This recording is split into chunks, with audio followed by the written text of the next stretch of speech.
नमस्कार दोस्तों। हाल ही में विपक्ष द्वारा लगाए गए वोट चोरी और चुनावी धांधली के आरोप एक गंभीर मुद्दा बन गए हैं। एक तरफ प्रधानमंत्री मोदी की सरकार है जिसने पिछले कई सालों में जनता का भरपूर विश्वास हासिल किया और दूसरी तरफ विपक्ष के आरोप। सवाल यह है कि क्या सरकार को इन आरोपों को सिर्फ हार की हताशा कहकर खारिज कर देना चाहिए या फिर ये आरोप अब एक ऐसे स्तर पर पहुंच चुके हैं जहां ये सिर्फ विपक्ष का नहीं बल्कि पूरे देश का अपने प्रधानमंत्री और चुनावी प्रक्रिया के प्रति विश्वास का मामला बन गया है। प्रधानमंत्री मोदी ने सबका साथ सबका विकास के नारे के साथ जनता का विश्वास जीता है।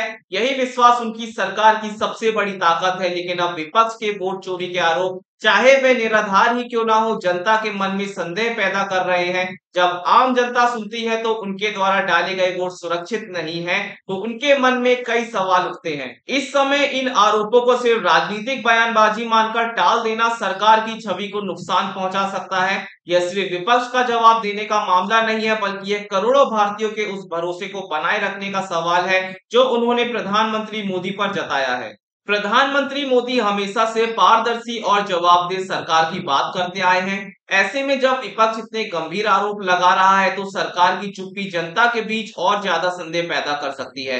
जनता यह जानना चाहती है कि क्या उसकी चुनी हुई सरकार इन आरोपों को गंभीरता से लेती है या नहीं। अगर सरकार इन आरोपों का खुलकर सामना करती है तो यह जनता के सामने अपनी ईमानदारी और लोकतांत्रिक मूल्यों के प्रति अपनी प्रतिबद्धता को साबित कर सकेगी। सरकार को इन आरोपों को केवल हार की हताशा कहकर नहीं दबाना चाहिए, बल्कि इन पर तथ्य और सबूतों के आधार पर जवाब देना चाहिए। मोदी सरकार का सबसे बड़ा बल जनता का अटूट विश्वास है। इस विश्वास को बनाए रखना सरकार की सबसे बड़ी जिम्मेदारी है।